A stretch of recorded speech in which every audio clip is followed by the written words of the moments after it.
Бүх зүйл Бурханаас эхлэлтэй. Америкийн нэгдсэн улсын Вашингтон ДС хот дахь Энэрл Христийн Монгол чуулган зорилгоор удирдуулсан амьдрал номыг албан ёсны эрхтэйгээр монгол хэлэнд хөрвүүлэн та бүхэнд хүргэж байна.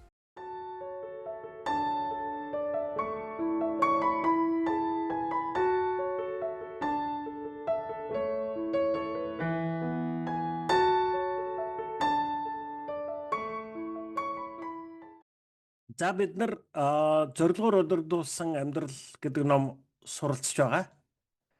За энэ зорилгоор удирдуулсан амьдрал гэдэг номноос бид нар яг чухам юуг суралцж байгаа вэ гэвэл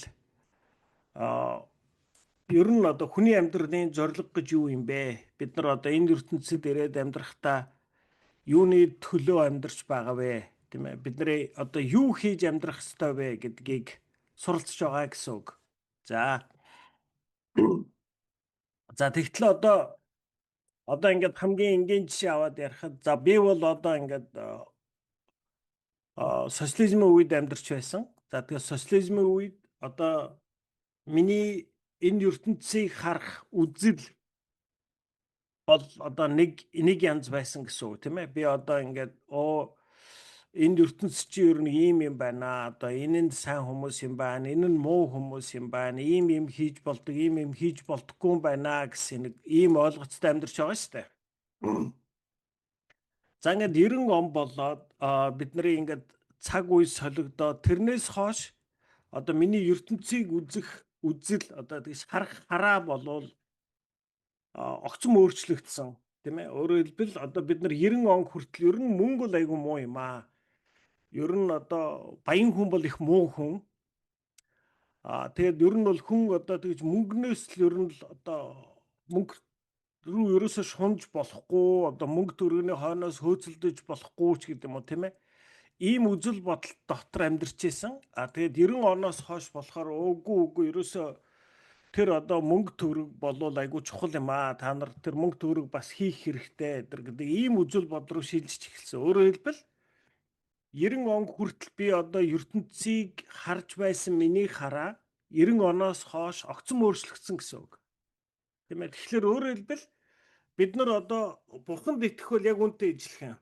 Тийм ээ. Бид нар одоо ингээ бурханд итгэхтлээ за ертөнц бол нэг ийм юм аа. Одоо хүний амьдралын утга учир бол ийм юм аа. Би ийм хүн байх ёстой. Би ийм зүйлийг үйлдэх ёстой. Энийг үйлдэх нь сайн, энийг үйлдэх нь буруу гэдэг нэг ийм одоо бүтэн комплекс ойлгоц итгэл үнэмшил дотор бид нар амьдарч байгаа. Тэгэхээр бурханд итгэсний дараачаас ахуулаад одоо нөгөө харах хараа үзэл бодол маань өөрчлөгдөж эхэлж байгаа. Тийм ээ. Өөрөөр хэлбэл одоо яг юуг чухал гэж үзэх юм бэ? Юуг тийм чухал биш гэж үзэх юм, тийм ээ. Юуг хийж болох юм, юуг хийж болохгүй юм.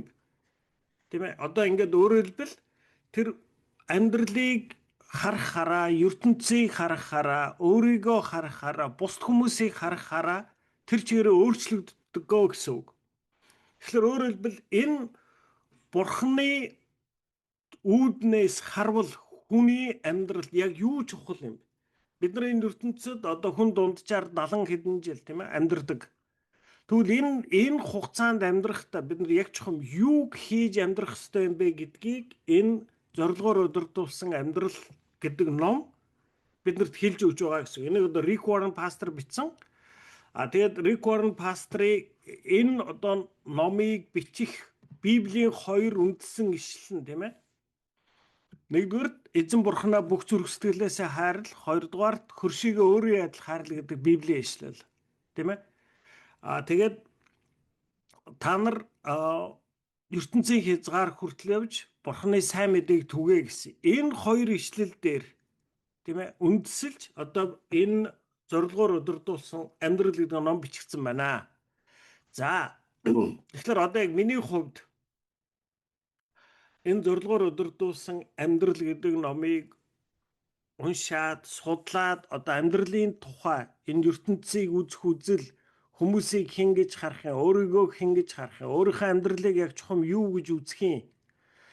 Би яг чухам юу хийж амьдрах ёстой, юу хийх ёсгүй юм. Яг миний амьдралд юу хамгийн чухал юм бэ гэдгийг олон асуултуудын хариултыг авч байна гэсэн үг.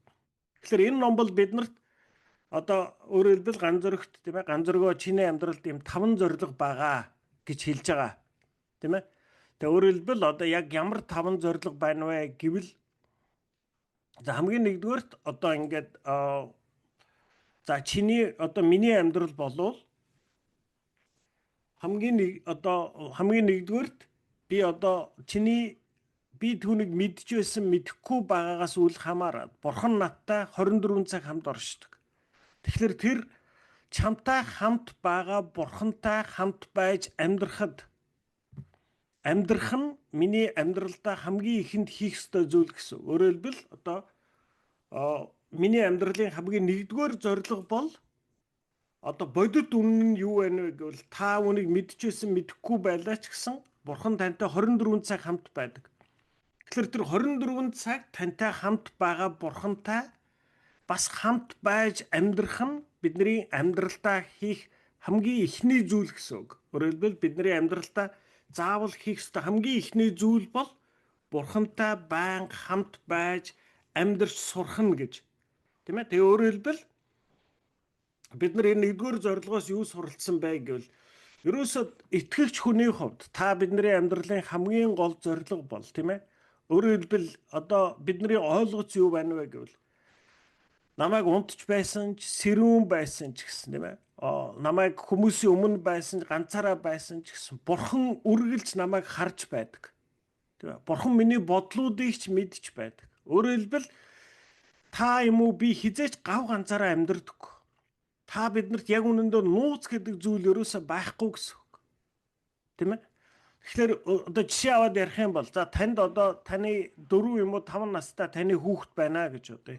Таны 4 юм уу 5 настай хүүхэд тантай хамт амьдарч байгаа. Тэгээд та тэр хүүхдээ харахтаа үргэлж энэ хүүхэд яг хаана яваад байна, юу бодоод байна, юуг сонирхож байна, тийм ээ? Юуг одоо юуг шохоорхоод байна, юунаас айж гин гэдгийг та ингээ үргэлж харж мэдэж байдаг тэр хүүхдийг, тийм ээ? Тэгээд яг түүнтэй ижилхэн одоо тэр өөрөөр хэлбэл танай гэрт тантай хамт амьдарч байгаа тэр 4-5 настай хүүхдүүд яг үнэндээ бол хувийн амьдрал гэж байхгүй. Тийм ээ? Өөрөөр хэлбэл тэр хүүхдийн хийж байгаа бүх зүйлс таны нүдний өмнө ил харагдаж байдаг.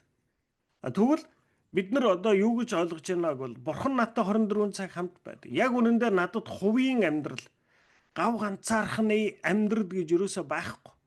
Миний бүх зүйлс Бурханы нүдний өмнө байгаа. Тэгэхээр өөрөөр хэлбэл тэгээд би одоо үнийг мэдчихсэн мэдэхгүй ч байсан, зөвшөөрч байсан, зөвшөөрөхгүй байсан ч гэсэн энэ нь надад мэдрэгдэж байсан ч мэдрэгдэхгүй байлаа ч гэсэн хамаагүй. Бурхан надтай 24 цаг хамт байдаг. Тэгэхээр одоо миний амьдралд хамгийн ихний хийж сурах ёстой зүйл юу вэ гэхлээр би тэр надтай 24 цаг хамт байдаг Бурхантай хамт амьдрч сурах юм аа. Тэгэхээр итгэгч хүмүүсийг бол одоо ингээд за одоо ихвчлэн одоо энэ католикийн лам нар ч юм уу эсвэл одоо буддийн лам шиг ингэж төсөөлөх гэдэг хүмүүс өөрөөр хэлбэл одоо итгэгч болоод л тэгэл ерөөсөө тэр хүний амьдрал шал ондоо одоо тэр нэг юм сүмд амьдрдаг юм уу тийм ээ нүгэл үлддэггүй одоо ихнэр хүүхэд авдаггүй эд хөрөнгөнд шундаггүй тэгэл нэг ингээл дандаа л библи уншаа сууж яадаг гэсэн ийм амьдралын төсөөлөл байдаг.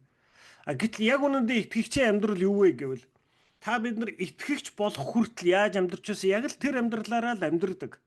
Тийм ээ?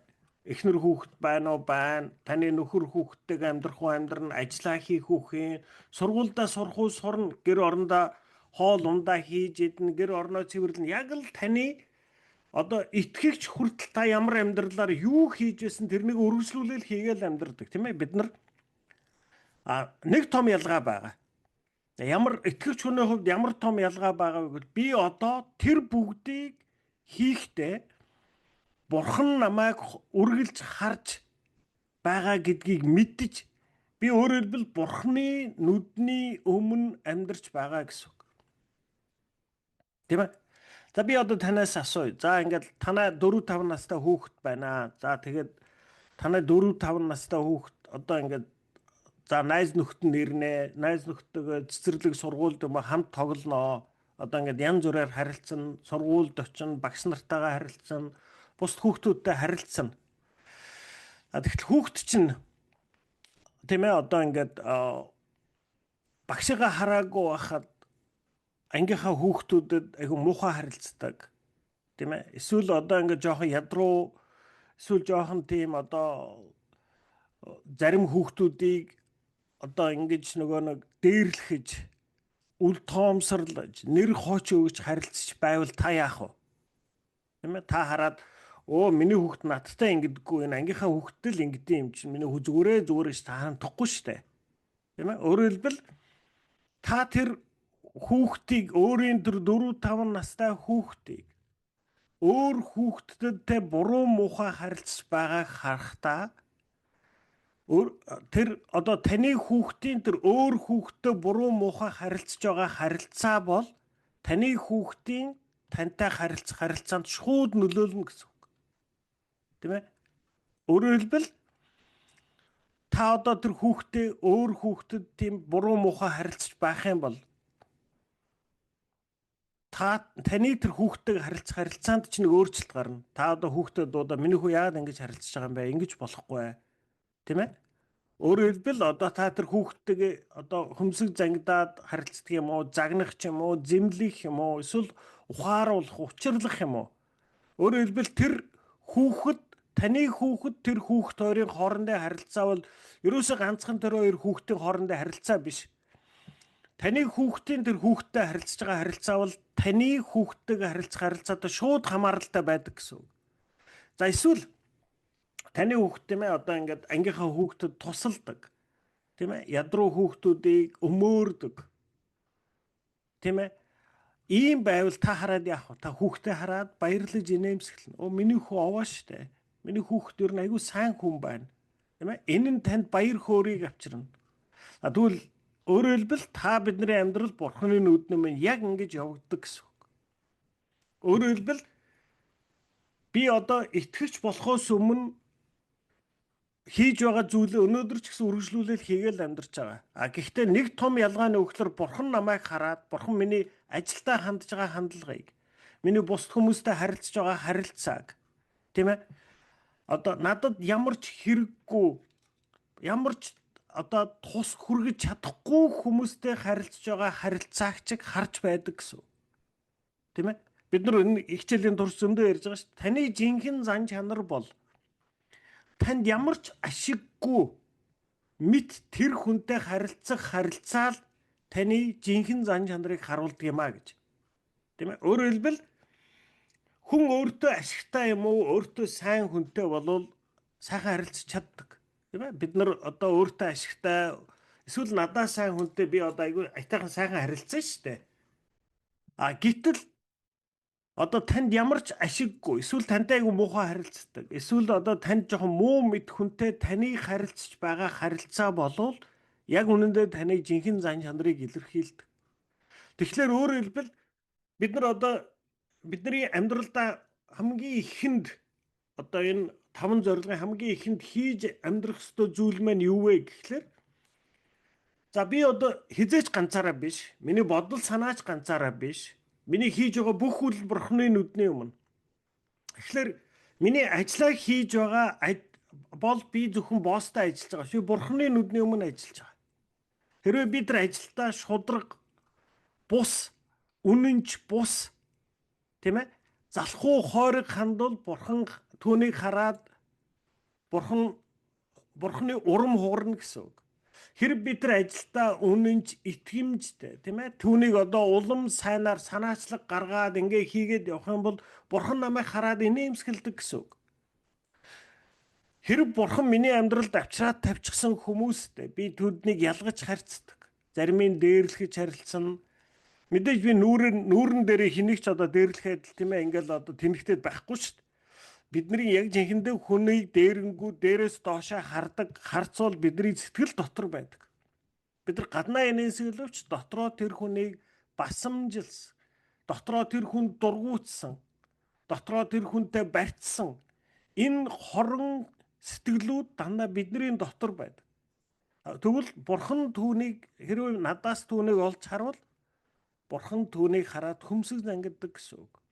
Тэгэхээр хэрэг бурхан надтай 24 цаг хамт байдгийн бол Одоо миний тэр Бурхны нүдний өмнө амьдарч байгаа амьдралын хамгийн гол зорилго маань юу байх нь вэ? Миний өнөөдрийн амьдрал, өнөөдрийн энэ нэг өдөр миний хүмүүстэй харилцаж байгаа харилцаа, нэг өдөр миний хийж байгаа сонголтууд, яг өнөөдрийн миний одоо ажил, амьдрал, асуудалд хандж байгаа хандлагыг Бурхан хараад инээмсэглэж толгой дохихыг л хайх нь миний амьдралын хамгийн чухал зүйл болно гэсэн үг. Тэгэхээр бидний амьдралын нэгдүгээр зорилго бол ерөөсөө Бурхантай байнга харилцаж амьдарч сурах. Өөрөөр хэлбэл бидний амьдрал үргэлж Бурханы нүдний өмнө явагдаж байгаа. Тийм ээ. Тэгэхээр энэ надтай 24 цаг хамт байдаг Бурхантай хамт байж амьдрах нь одоо бидний амьдралын хамгийн анхны амьдралдаа байнга хийх ёстой зүйлээ гэж үзсэн. За дараагийн 2 дугаар зорилго нь бид нар одоо 15 дугаар бүлгээс 21 дугаар бүлгийн хооронд энэ хичээлүүдийг үзсэн. Өөрөөр хэлбэл бид нар одоо 21 дугаар бүлэг үзээд зогссон байж байгаа тийм ээ. Тэгээд энэ 2 дугаар зорилго нь юу байсан бэ гэхлээр за бид нар бол Бурхны гэр бүлийн нэгэн гишүүн байхаар бүтээгдсэн юм аа гэдэг ийм зорилго байсан. Тэгээ энэ дээр одоо бид нар өнийг зөвхөн тэр сүмийн хүрээнд бид нар авч үзээгүй. Яг энэ номыг одоо судлахдаа бид нар хүнтэй харилцах харилцааны тухай бид нар маш их анхаарч суралцсан. Өөрөөр хэлбэл зөвхөн сүмийн хүмүүстэй төдийгүй таны амьдралд өгөгдсөн хүмүүстэй бид нар хэрхэн харилцах юм бэ гэдэг зүйл дээр суралцсан тийм ээ. Тэгээ бид нар ер нь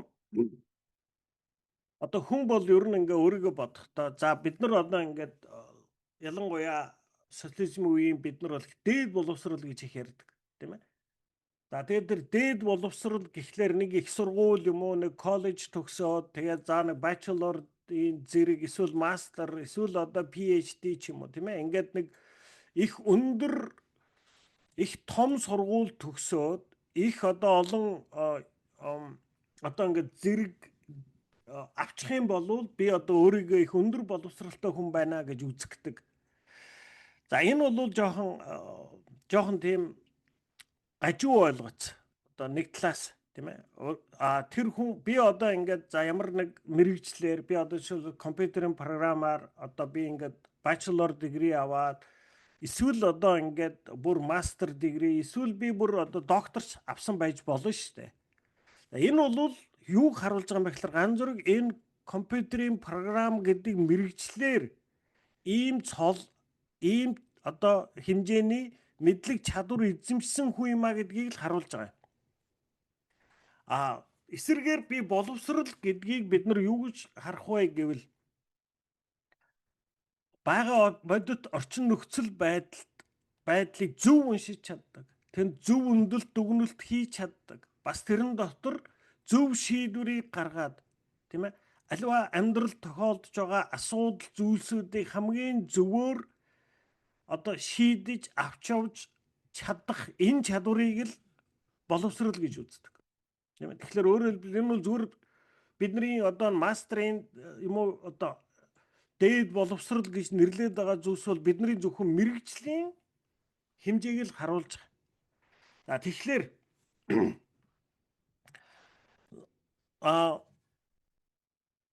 тэгвэл одоо би хэлж шээ. За хүний боловсрал гэдэг бол ерөөсөө амьдрал дунд өөрийгөө авч явах чадвар, байгаа орчин нөхцөлийг зөв унших, хүмүүстэй зөв харилцах, аливаа асуудлуудыг амьдрал тулгарсан асуудлуудыг хүлээж аваад зөвөр шийдвэр гаргах чадвар гэж.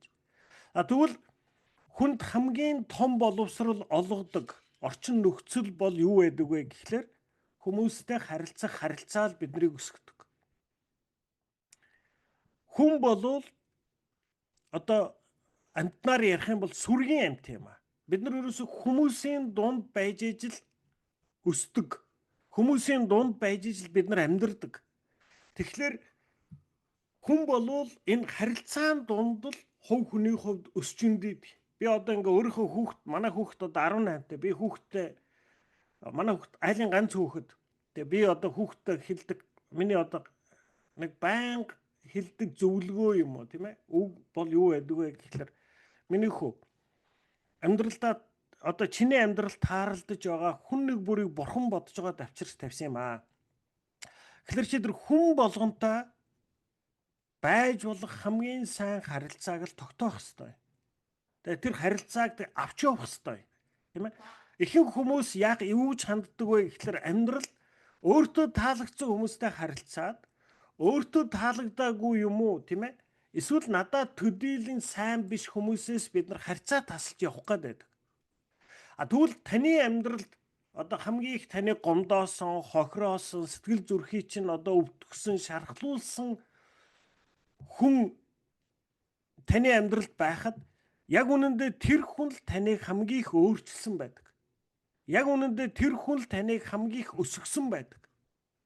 Тийм учраас бид нар амьдралд одоо энэ хүмүүстэй харилцах харилцааг бол бид нар юу гэж харах юм бэ гэхээр ерөөсөө бидний амьдралд орж ирсэн хүн болгонтой бид нар харилцаа тогтоох нь бас тэр харилцааг хамгийн сайн болгож авч явах нь бидний бурхны өмнө хүлээсэн үүрэг юм. Энэ бол нэгдүгürt бидний бурханд үйлчлж байгаа үйлчлэл, нөгөө талаас энэ бол бидний өсөх хөрс юм а.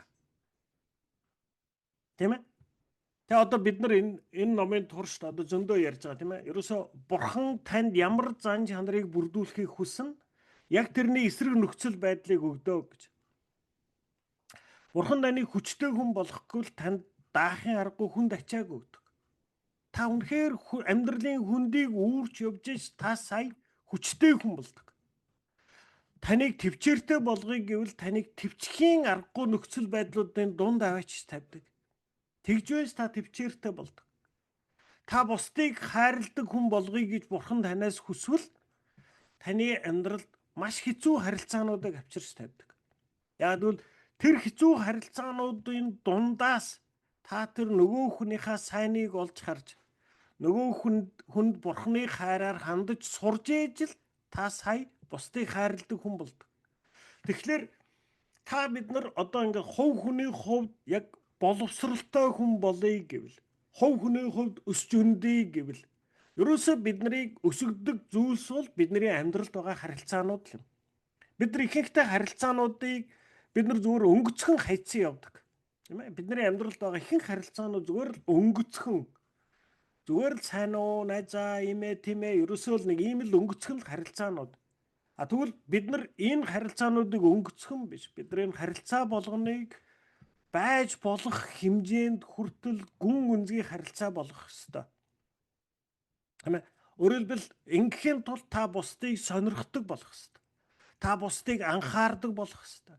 Та өөрөөсөө илүү бусдад сэтгэл зүрхээ зориулдаг болж ээж таны амьдрал дахь харилцаанууд сая ам ордог. Таны амьдрал дахь харилцаанууд жинхэнэ харилцаа болж хувирдаг. Тэгэхээр бидний амьдралын тэр хоёр дахь зорилго бол өөрөөр хэлбэл энэ харилцаануудыг бүтээн босгох, энэ харилцаануудыг амьд авч явах, энэ харилцаануудыг үргэлж одоо ментийн хийж авч явах нь бол бидний амьдралын хоёр дахь зорилго юм аа гэж бид нар суралцсан. Өөрөөр хэлбэл харилцаан дотор та бид нар өсдөг учраас бурхан бидний амьдралд авчирч тавьсан хүн нэг бүртээ тэр дундаа итгэлийн ахан дүүс нэг бүртээ харилцааг бид нар эрхэмлэх ёстой. Тэр харилцааныг бүрийг аврах ёстой. Харилцааныг бүрийг байж болох хамгийн сайн хэмжээнд аваачих ёстой.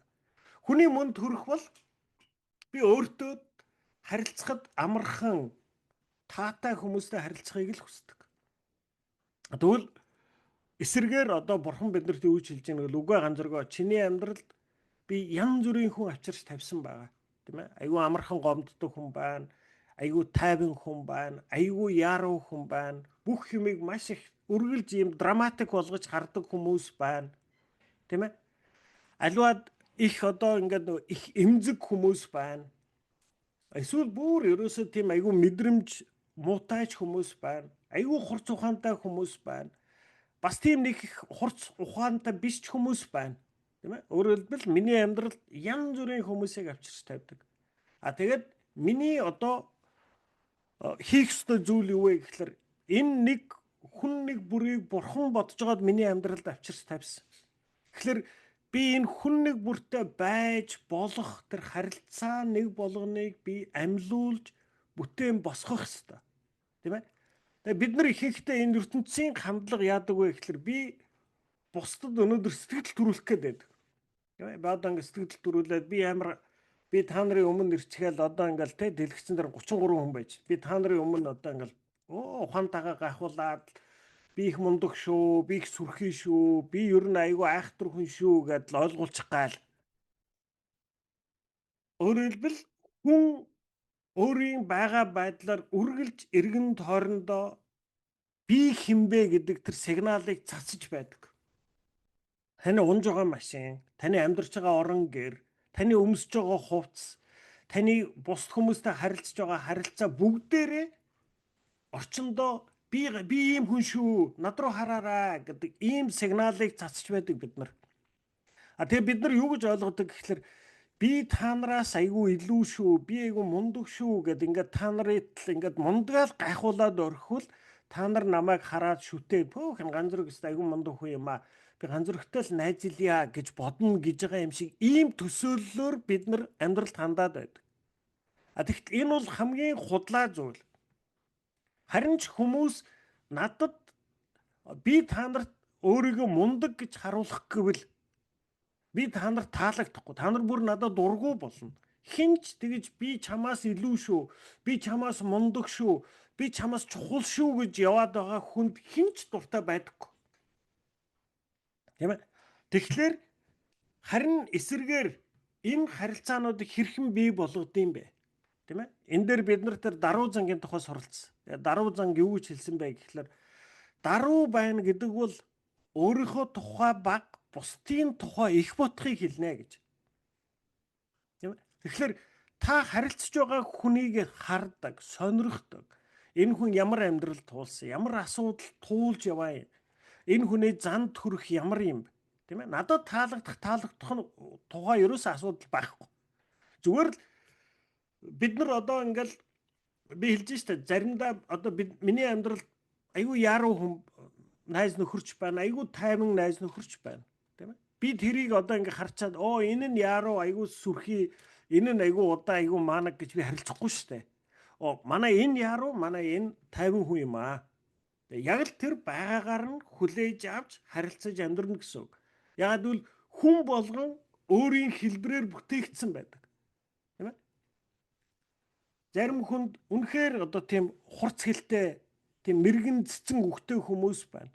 Зарим нь бүр үнэхээр тийм одоо нэг ийм хошин шогийн мэдрэмжтэй. Манай нэг тийм найз байдаг. Ингээд хамт суухлаар ингээд намайг доромжлоо л энэ. Одоо ингээд эрэгтэй хүмүүс чинь найзлахлаараа би нэг айгүйх явуулж доромжлоод одоо ингээд дооглож тийм ээ ингээд хөндлөнгөөс хүн сонсох юм бол ингээд намайг доошоо хийгээд дооглоол ингээд чи маанаг шүү, чи мөн царай мутай шүү л гэд хэлээд байдаг. Тэгээд хамгийн сонирны үг л би тэрийг сонсоод дандаа инээгээд байдаг. Тэгээд тэр юу харуулж байгаа юм тэр хүнд тэр хошин шогийн тэр мэдрэмж тийм нарийн байгаа байхгүй. Ягаад би өөрийгөө доголсон үгийг сонсоод инээгээд байгаа юм. Тэ? Тэр чинь өөр өнгөөр тийм ээ тэр хошин шогийн мэдрэмжгүй хэлэх юм бол тэр бол шууд доромжлол байгаа байхгүй. Тийм ээ. Тэгэхээр ингээд өөрөөр хэлбэл заримд нь тийм хэлбэр байна. Заримд нь шал өөр хэлбэр байна. Тийм ээ. Зарим хүн одоо ингээд зүгээр хэлсэн үгийг доромжлол гэж хүлээгээд авчдаг ч хүн байж. Тийм ээ. Тэгээ би энэ хүмүүсийг ингээд жагсааж харж байгаад энэ нь сайн, энэ нь муу гэд би харилцах ёсгүй маа. Энэ хүн нэг болгон өөр өөрийн хэлбэртэй хүн нэг бүр яг байгаагаараа л байгаа нь тэр. Би их тэр хүмүүстэй харилцаа яаж тогтоохог вэ? Яг л тэр байгаагаар нь хүлээж авч л харилцаа тогтоод. Энэ хүн яг ийм л хүн. Тэгээд тэр яруу юм уу? Тэр одоо удаан зан нь надад таалагдах албатай биш. Өөрөөр хэлбэл одоо нэг тийм үг байдаг штэ. Бид нар ингээд хонь үхэр одоо 5 хошоо мал байна тийм үү? Хонь үхэр одоо ямаа морь тэмээ гэдэг ингээд 5 хошоо мал байна. Бид нар ерөөсө 5 хошуу малтай яг л тэр малаар л харилцдаг. Бид нар адуутай тэмээтэй харилцаж байгаа юм шиг харилцдаг. Тийм ээ? Хоньтой үхэртэй харилцаж байгаа юм шиг харилцдаг. Өөрөөр хэлбэл тэр амьтад яг ямар амьтан байна яг түүнд нь яг л түүгээр нь л харилцдаг. Тэгэхээр өөрөөр хэлбэл бидний хүмүүстэй харилцаа бол яг л тийм байх ёстой л гэсэн үг. А бид нар ихэнхдээ амьдралд хийдэг алдаа бол юу вэ гэхээр би морин дуртай. Тэгээ би одоо хон ямаа өхөр тэмээн дурггүй. Би бүр тэднэрт бүр амар дурггүй гэж амьдраад байдаг. Тийм ээ? Тэгээ би хон ямаа өхөртэй харилцахлаар яг адуутай харилцаж байгаа юм шиг харилцах гээд байдаг. Одоо та ямаан дээр мордчоо чүү гэдэл тэр ямаа чи хөдлөхгүй шүү дээ. Яасан хөдөлдөггүй тэнийг ямаа вэ гэж бид нар хэлж болохгүй үстэй. Яг түүнтэй ижилхэн. Энэ дэлхий дээр 8 биллион хүн амьдарч байгаа. 8 биллион хүн болгон өөр. Тийм ээ? Яг тэр хүн болгоныг байгаа хэлбэрээр нь харж хүлээж авч, яг тэр хэлбэрээр нь бид нар харилцаж, яг тэр хүн нэг бүртээ байж болох хамгийн сайн харилцааг тогтоох нь нэгдүгээр энэ бол бидний бурханд үйлчилж байгаа үйлчлэл. Хоёрдугаар энэ тогтоох үйл явц, энэ найз нөхөд бий болох, тийм ээ? Энэ сайн харилцааны төлөө ажиллах явцдаа л бид нар өсч өндөйдөг. Бид нар илүү боловсралтай хүн болдог гэсэн үг. Та ингээд үүнийг хийгээд яваад байх юм бол танд амьдрал илүү хялбар болно. Та эргэн тойрноо хараад зөв уншиж чаддаг болно. Тийм ээ? Аливаа асуудалд хамгийн зөв шийдлийг олж чаддаг болно. Өөрөөр хэлбэл таны амьдралд байгаа асуудалтай хэцүү харилцаанууд хэцүү биш. Хүн болгонд нэг хариулт нь байгаа. Бодож олох ёстой бодлого болж таны өмнө өгөгдсөн гэсэн үг. Тэр бодлогыг бодох, шийдэх явцад та өсч өндөйд юмаа гэсэн үг. Тийм ээ? Тэгэхээр бидний амьдралын бид нар хоёр зорилго үзээд байгаа. Нэгдүгээрх нь юу гэлээ? Бурхан надтай 24 цаг хамт байдаг. Тэгэхээр би тэр 24 цаг хамт байгаа Бурхантай хамт амьдрах. Би ажил хийсэн чиг, бус хүмүүстэй харилцсан чиг, хоолоо идсэн чиг, гэрээ цэвэрлсэн ч гэсэн энэ бүгдийг би Бурханы нүдний өмнө хийж байгаа. Тийм ээ? Энэ бүгдийг хийснээрээ би одоо юу хүсч хүлээж байгаа вэ гэхлээр Бурхан намайг хараад инээмсэглэхийг л би хүсэж байгаа гэсэн. Одоо ингээд би өмнө нь одоо ингээд гадуур явж байгаа л заримдаа ингээд хогийн сав руу юм шиднэ. Заримдаа орохгүй штэ. Тэгээд хүн байхгүй бол заримдаа хайчаа яваад өгнө. Гадуур нь хог хайчаа яваад өгч штэ. Тэгээд одоо ингээд Бурханд итгээд одоо ингээд сүүлийн жилүүд дөрөс тэгж хайж чадхаа болсон. Хүн байхгүй ч байсан очиод ингээд аваад буцаад энэ миний хог би буцаад хийж байгаа. Тэ?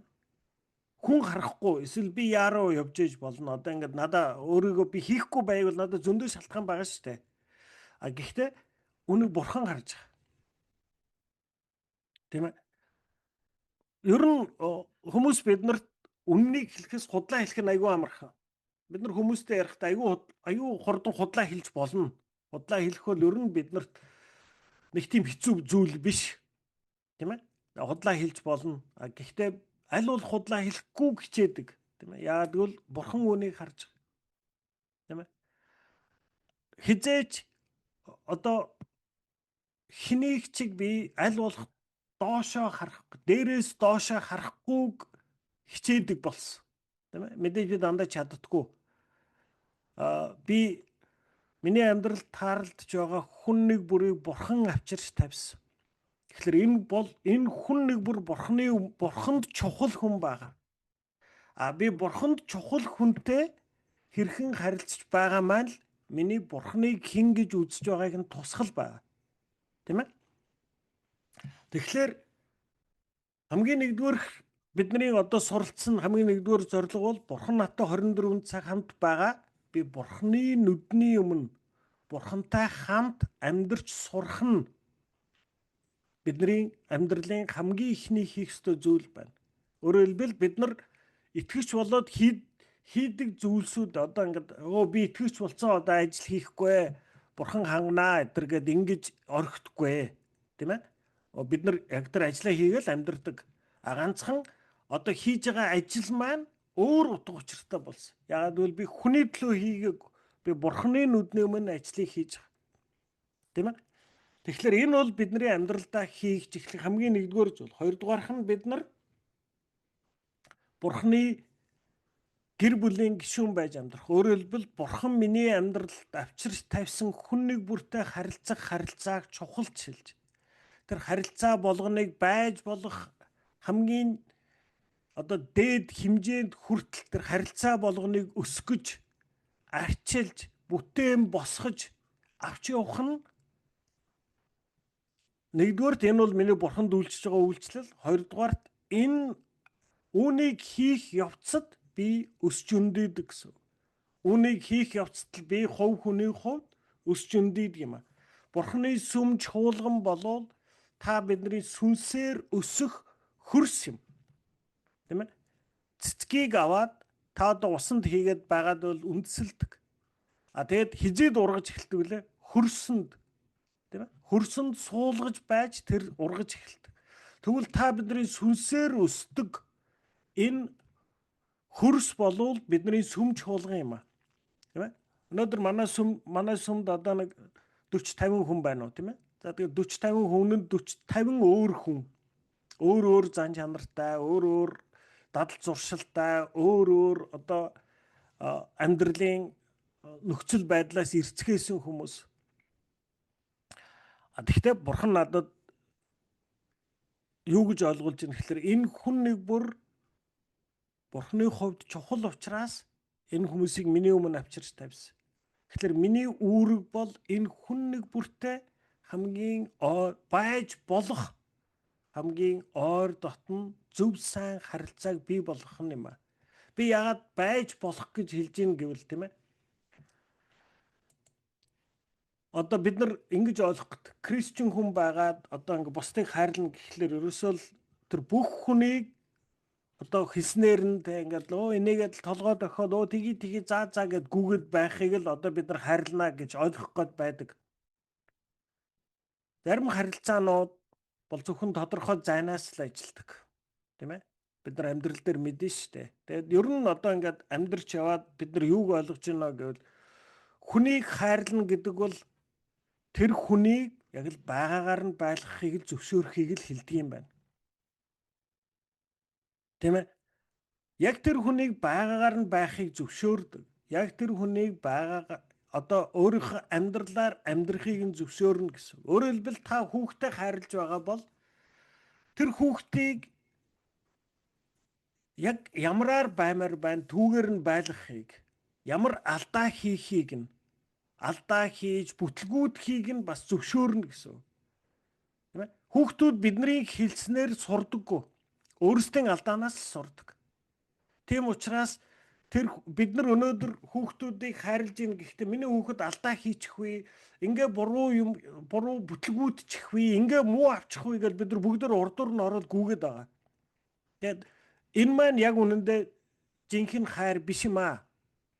Тийм ээ? Тэр хүүхэд тэр сургууль сурах тэр бүх үүрэг хариуцлага өөр дээрээ хүлээж авч тэр A авна уу, B авна уу, C авна уу, D авна уу хамаагүй тэр үүрэг хариуцлага ачаагаа өөрөө үүрч сурахад нь туслах нь л бидний хайрлаж байгаа хайр юм. Тийм ээ? Тэгэхээр өөрөөр хэлбэл тэр бид нар эргэн тойрны хүмүүстэй хайрын харилцаа тогтооно гэдэг нь ерөөсөө л тэр хүмүүсийн аяар хэлсний дагуу ингээд бөмбөгнөөд байхыг хэлж байгаа хэрэг биш ээ. Тийм ээ? Тийм учраас дахин давтж хэлээд байгаа. Тэр харилцаа болгоныг байж болох хэмжээнд хүртэл бид нар өөрөөсөө хамаарах зүйлээ хийж услах ёстой юм аа. Тийм ээ? За энэ бол бидний амьдралын 2 дахь зорилго байлаа. За эх 7 хоногоос бид нар энэ 22 дугаар бүлэг эхэлж байгаа. Энэ бол 3 дугаар зорилго. Энэ 3 дугаар зорилго нь юу вэ гэхээр бид нар Христтэй адил болж өөрчлөгдөхийн тулд бүтээгдсэн юм аа гэж. Тийм ээ? Бид нар энэ дээр бол юу гэж ойлгож байгаа вэ гэхээр за бурхан анх ингээд Адам Ева хоёрыг бүтээсэн. Энэ бол яг хүн ямар байх ёстой гэдэг яг үндсэн загвар. Гэтэл бид нар нүглээс болоод бидний тэр бурханы биднэрт байдаг тэр мөн төрх алдагдсан. Бид нар тэр бидний мөн чанар өөрчлөгдсөн. Тийм ээ? Би хэлж шít. Биднэрт үннийг хэлэхээс худлаа хэлэх нь амархан байдаг. Тийм ээ? Эн чинь яагаад вэ гэхлээр бидний мөн төрх өөрчлөгдсөн байхгүй. Бидний мөн төрөх илүү нүгэлтэй болцсон. Тэгэхээр өөрөөр хэлбэл та бидний өнөөдөр Бурхан анх бүтээсэн хүний мөн төрхөөс өнөөдөр таны миний төрх бол эвдэрч гисэн, бүдгэрч гисэн ийм төрх байна. Тэгэхээр өнөөдөр өөрөөр хэлбэл бид нар үлдэж байгаа амьдралын хугацаанд бид нар яг тэр анхны загвартайгаа адил болж өөрөө өөрсдийгөө өөрчлөх нь бидний амьдралын 3 дахь зорилго юм аа гэж үзэж байна. За бид нар бас хамгийн ихний одоо 1-ээс 7 дугаар бүлэг дээр ер нь Бурхны нүдээр харвал хүний амьдрал гэж юу юм бэ гэдгийг бид нар суралцсан тийм ээ. Тэгээ өөрөөр хэлбэл бид нар одоо Бурхны нүдээр харвал таны миний амьдрал бол зөвхөн танд надад өгөгдөг юм аа. Тийм ээ. Таныг намайг Бурхан ертөнцид төрүүлэхдээ Бурхан өөрийнхөө зорилгын төлөө хэрэглэхийн тулд энэ ертөнцид авчирсан юм аа гэж сурч. Тэгээ дараа нь ер нь Бурхны нүдээр харвал та бидний хинэнч энэ ертөнцид санамсаргүйгээр ирээг. Та бидний хүн нэг бүрийг Бурхан энэ ертөнцийн суурийг тавихаас өмнө төлөвлөж байгаад авчирсан. Яг энэ цагт тийм ээ. Одоо Бурхан нэг зураг зурж байна гэвэл та бидний хүн нэг бүр яг нэг өнгөн яг тэр өнгөн нийлж байж Бурханы тэр энэ дэлхий дээр зурж байгаа зураг сая гүйцэд болно гэсэн. Тэр Бурханыг бид нар одоо ингээд пазл эвлүүлж байна тийм ээ. Одоо ингээд эвлүүлдэг зургийг эвлүүлж байна гэвэл та бид нар тус бүрийн нэг ширхэх гэн гэсэн. Тэгээд тэр ширхэг нэг бүр нийлж байж сая тэр зураг гүйцэд болно. Тэгэхээр та бид нар бол энэ ертөнцид санамсаргүй ирээг Бурхан бүр яг зориуд яг энэ цагт яг та биднийг ийм царай зүстэй, ийм үндэстэн, тийм ээ, ийм өндөр намтай, ийм төрлөх авьяас бэлэгтэй байхаар зориуд бүтээсэн. Та бид нар мэдж байсан, мэдэхгүйч байсан, зөвшөөрч байсан, зөвшөөрөхгүй байлаа ч гэсэн, та Бурханд итгэдэг байсан ч итгэдэггүй байсан ч гэсэн, хүн нэг бүр Бурханы зорилгын төлөө энэ ертөнцид ирсэн, хүн нэг бүр Бурханы зорилгын төлөө хэрэглэгдэж байгаа. Тийм ээ? Тэгээд дараа нь бид нар одоо Бурхны нүдээр харвал энэ ертөнцийн амьдрал бол бидний жинхэнэ амьдралын зөвхөн оршил хэсэг юм аа гэж үзсэн. Тийм ээ, бидний энэ ертөнцид өнөөдөр амьдарч байгаа энэ дунджаар 70-80 жилийн амьдрал бол бидний жинхэнэ амьдрал биш. Энэ бол бидний жинхэнэ амьдралын эхлэл оршил хэсэг юм аа. Тийм ээ. Өөрөөр хэлбэл бид нар энэ дээр одоо яг ямар жишээ авч ярьсан бэ гэхэлэр хүүхэд эхийн хөвлөд боожж байгаа тэр 9 сар бол тэр хүүхдийн бүтэн амьдрал биш юм аа. Тийм ээ. Тэр 9 сард хүүхэд эхийн хөвлөд боожоод одоо яг эхийн хөвлөгөөс гараад амьдрч чадах тэр хэлбэрээ олдог, өсдөг. Тийм ээ. Оршил хэсэг. Яг түүнтэй ижилхэн та бидний ертөнцид өнгөрөөж байгаа 70-80 жилийн амьдрал бол бидний жинхэнэ амьдралын оршил хэсэг юм аа гэж үз. За тэгээд дараа нь Бурхны нүдээр харвал хүний амьдрал гэдэг юу юм бэ гэдгийг бид нар одоо үзсэн тийм ээ. Тэгээд өөрөөр хэлбэл Бурхны нүдээр харвал хүний амьдрал бол хамгийн нэгдүгээр энэ бол тест юм аа гэж үз. Өөрөөр хэлбэл та бидний зан чанарыг хувь хүний хувьд бүрэлдүүлэхэд Бурханыг хэрэгэлдэг цаг юм. Тийм ээ. Бид нар энд одоо түрүү чи миний хэлсэн шиг тийм ээ. Хинч өөрийн хүүхдийг тийм мэдээж одоо та бид нар яг адилхан шүү дээ. Одоо өөрийн хүүхдийг амжилттай сайн яваасаа одоо манай хүүхд коллежид орно гэдэл баахан коллеж аппликейшн бөглөөл сууж ин тэгэл нөгөөдхтөө их стресснэ тэгэл одоо би ер нь олигтой коллежид орж чадахгүй бол янаа л гин. Тэгээ би хэлж нөхөө хамааг ерөөс чамайг тэр мундаг сайн коллежид ороодох гэж хэлж байгаа үнэ ч байхгүй. Тийм ээ. Чи ямар коллежид орж чадна тэрэндээ л ор. Тэрэндээ л сур. Тийм ээ. Чи сайн коллежид орох юм бол те одоо төгсөөд чанд илүү сайн ажилд орох боломж л нэгдэж байгаа. Зүгээр тархан коллежид орсон ч гэсэн хамаагүй чи үнэхээр юм сурах юм бол тэгэл тэр чинь л үлдэн шүү дээ. Тэрнээс тэр эцсийн үр дүнд коллежийн тэр коллеж төгссөн гэдэг нэр тэр диплом болвол чам зөвхөн богинохон хугацаанд л хэрэгтэй. Бүх амьдралын турш яг үнэндээ чиний сурсан зүйл л чамайг авч явна. Тийм болохоор чи ерөөсөө тэр одоо мундаг заавал мундаг коллежид ор энэ тэр гэдэг ямар ч чамаас хинч тийг шаардахгүй. Бид нар ерөөсөө шаардахгүй. Минийхөө ор чадвал чадахгүй бол fine хамаагүй. Тийм ээ. Тэгэхээр өөрөөр хэлбэл би хүүхдтэй юу гэж харж байна? Мэдээж миний хүүхэд одоо мундаг коллежид ороод амжилттай сайн бол сайхан. Тэгтээ надад болвол миний хүүхдийн хэр зэрэг амжилттай явж байгаа гэхээс илүү яг үнэндээ хувь хүний хувьд хэн байна гэдэг нь л надад хамаагүй чухал. Тийм ээ? Одоо бид нар бүгдээрээ л нэг болсон болоогүй ихтэй сургууль төгссөн, бүгдээрээ болсон болоогүй 10 дугаар анги төгссөн. Би одоо лав нэг 10 хэдэн жил сурсан. Баахан онд сураал яваал байсан. Тэгээ өнөөдөр тэр 10 хэдэн жил сурсан юмнаас ихэнх нь мэдчихгүй, санахчгүй. Ер нь миний амьдрал баг нэг сүртэй хэрэглэгдээгүй. Уучлаарай. Тийм ээ? Ихэнх юмнуудаа би өөрөө яг хэрэгтэй юмнуудаа би өөрөө л явж байгаа л амьдрал донд бүтэлтэй бүтлгүй болсон болоогүй л суралцсан. Яг тэр 10 жилийн сургууль тэр айхтар сураад л одоо тэр мундаг амжилт гаргаад л одон медаль аваад л диплом аваад байсан зүйлсээс нэг мундаг хэрэглэгдээд одоо миний амьдралыг ер нь ингээд том өөрчлөлт авчирсан зүйлс бол айгүй ховор. Тийм ээ? Тэгэхээр биднэрт би бол яг түүнийг хараад юу гэж бодож байна гэвэл миний хүүхэд хэр зэрэг амжилт олж байгаа нь биш. Тийм ээ? Харин яг хувь хүний хувьд хэн болж байгаа нь л чухал. Харин ч би одоо хүүхдээ ингээд эртээр ярьж байгаа тэгсэн. Миний хүү коллежид орж чадвал сайн, орж чадахгүй бүр сайн гэсэн. Яагаад гэвэл хэрв чи ингээд зүгээр яваад сайн коллежид орчвол чи магадгүй олигтой сурахгүй байх. Тэ? Чи орж чадахгүй бол ороод сурахын тулд чи сая жингнээсээ хийчихээ жингнээсээ юм сурна.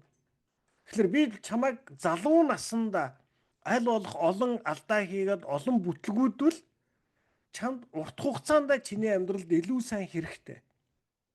Тийм ээ? Тэгэхээр өөрөөр хэлбэл би өөрийн хүүхдэд өнөөдөр маргааш гараад нэг том цаасан амжилт олчих гэхээсээ илүү би яг хувь хүний хувьд хэн болж байгаа нь л надад чухал байна.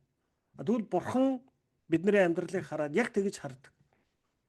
Бидний энэ ертөнцид одоо хэр зэрэг мундаг улаан тууг өргөөд л одоо мундаг амжилт олж байгаагоос илүү бурхан бидний хувь хүний хувьд хэн болж байгаад л маш их анхаарал тавьдаг.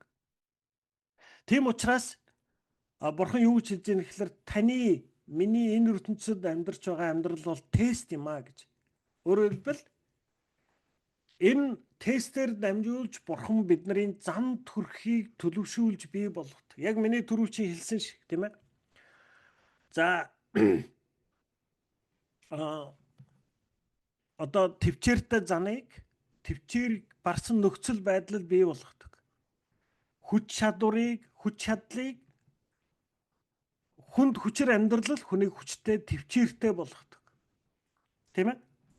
Тэгээд тэр битгий хэл одоо бурхан бидний амьдралаас байхгүй мэт өдрүүд хүртэл тохиолддог. Тэгээд яагаад вэ гэхлээр одоо бурхан намайг үргэлж өөртөө надтай хамт байгаад миний залбирал болгонд хариулж байхад би ямар байна? Бурхан надтай хамт байхгүй залбиралд хариулахгүй байгаа юм шиг байхад би ямар байна гэдгийг хүртэл бурхан тест хийж хардаг гэсэн үг.